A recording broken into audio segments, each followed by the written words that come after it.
Miss হবে না আপনার পছন্দের টিভি শো। দেখুন জি5 অ্যাপে একদম ফ্রি। আমার যদি তুমি বলতে ইচ্ছে করে তবেই বলবো, আমি সবাইকে তুমি বলি। শোনো, একদম বাঁকা বাঁকা কথা বলবে না। বাঁকা কোথায়, সোজা কথাই তো বললাম। আমার বাড়ির লোক এতটাই খারাপ, এতটাই বিলো স্ট্যান্ডার্ড যে তাদের সাথে একটা দিন কাটানো আপনার অসুবিধে বলে মনে হচ্ছে। নিজের অসুবিধা করে সেখানে না গেলেও চলবে। এই তুমি না বাবার মতো কথা বলবে না। ও বাপি হয়ে কথা বলেছে, তার মানে আপনি বাপির কাছেও গেছিলেন কাঁদতে? আশ্চর্য, কাঁদতে যাবো কেন?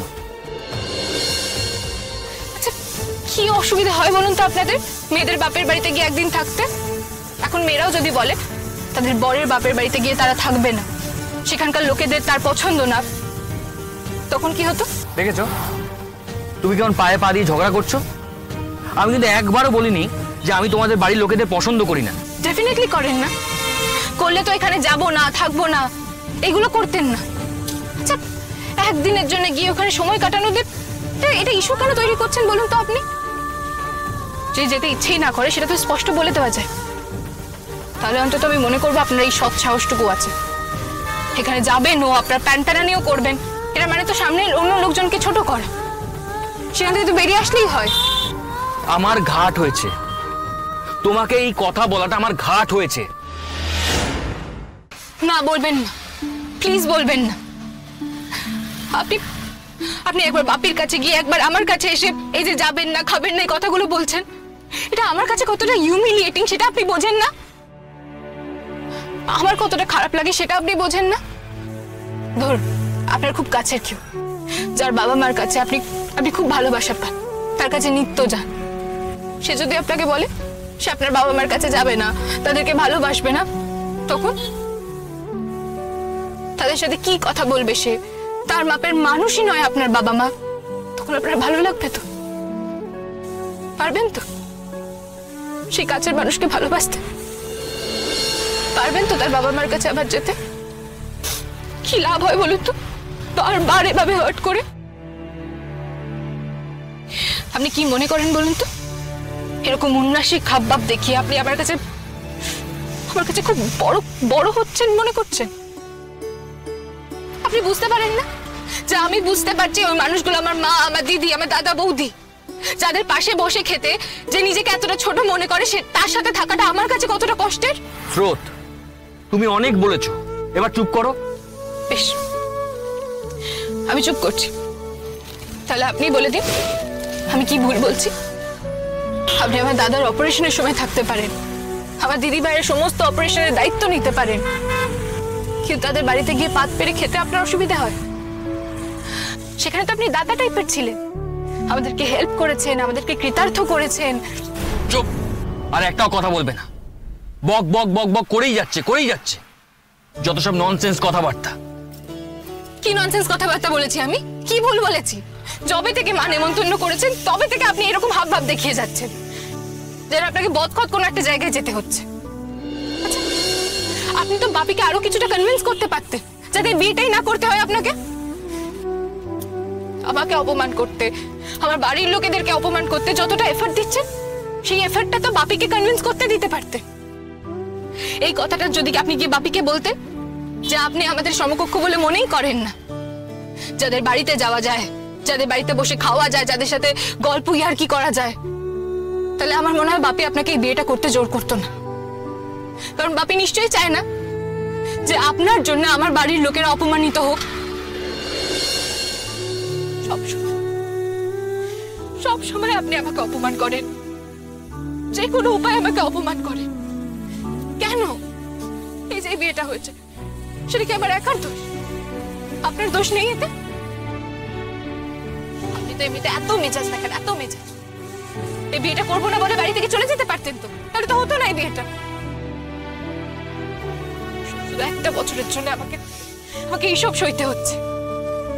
যেতে হবে না আপনাকে, খবরদার যাবেন না আপনি আমাদের বাড়িতে, যেতে হবে না আপনাকে। আমি এখানেই নেমে যাবো, আমি একাই চলে যাবো, আপনাকে যেতে হবে না আমাদের বাড়িতে। স্রোত, এটা কিন্তু বাড়াবাড়ি হচ্ছে স্রোত। আর আপনি গেলে আমি সেখানে যাবো না। আর হ্যাঁ, এখান থেকে আপনি বাড়ি ফিরে যান আর বাপিকে বলে দিন আমিও কখনো ওই বাড়িতে আর ফিরবো না।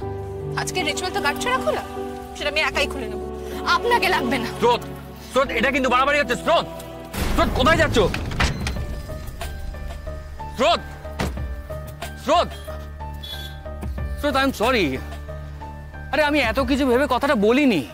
আমি তোমার মা, দাদা, দিদি, বৌদি কাউকে অসম্মান করার কথা ভাবতেও পারি না স্রোত। আমি অতটা খারাপ মানুষ নই। ওরা তো আমার কাছে এতটাও চেনা মানুষ নন, তাই না? আর তুমি তো জানো যে আমি অচেনা, অল্প চেনা মানুষদের সঙ্গে সেভাবে কথা বলতে পারি না। আমি সেই ভেবেই এই কথাটা বলেছিলাম। এটা কিন্তু আপনি ভুল বললেন। মানে আমি নিজের সম্পর্কে ভুল বলছি? হ্যাঁ, ভুল বলছেন। এই যে আপনি বললেন অচেনা লোক, আধচেনা লোক, তাদের সাথে আপনার মিশতে অসুবিধা হয়, কথা বলতে অসুবিধা হয়। এটা তো ভুল, এটা তো সত্যি না। এটা এটা আপনার নিজের সম্পর্কে একটা শুধু ধারণা। এটা সত্যি হতেই পারে না।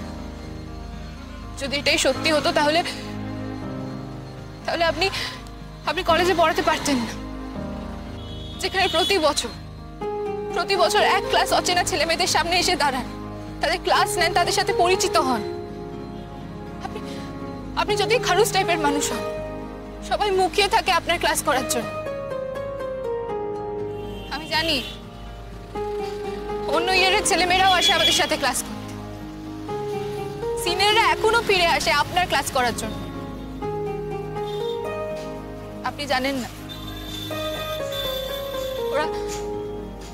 ওরা সবাই আপনাকে খুব ভালোবাসে।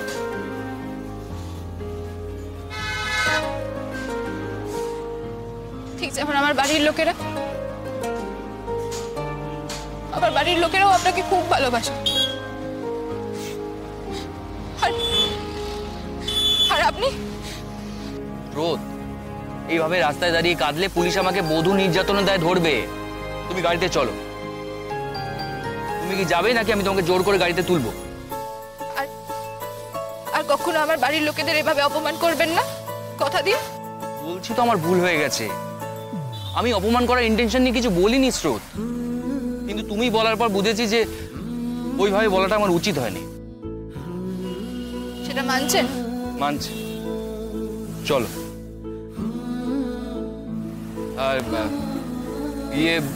মানে বলছিলাম যে তোমাকে আপনি করে বলার দরকার নেই। যখন তুমি কলেজে থাকবে তখন আপনি করে বলো, এছাড়া তুমি করে বলতে পারো। কেন বলবো সেটাতেও তো আপত্তি ছিল। তোমার এই এত মাথায় রেখে আপনি তুমি করাটা খুবই অসুবিধাজনক, সেই জন্যই বলছি। আমার যদি তুমি বলতে ইচ্ছে করে তবেই বলবো। আমি সবাইকে তুমি বলি, আপনি দূরত্বেই রাখি। জি5 ডাউনলোড করুন আর সব এপিসোড দেখুন একদম ফ্রি।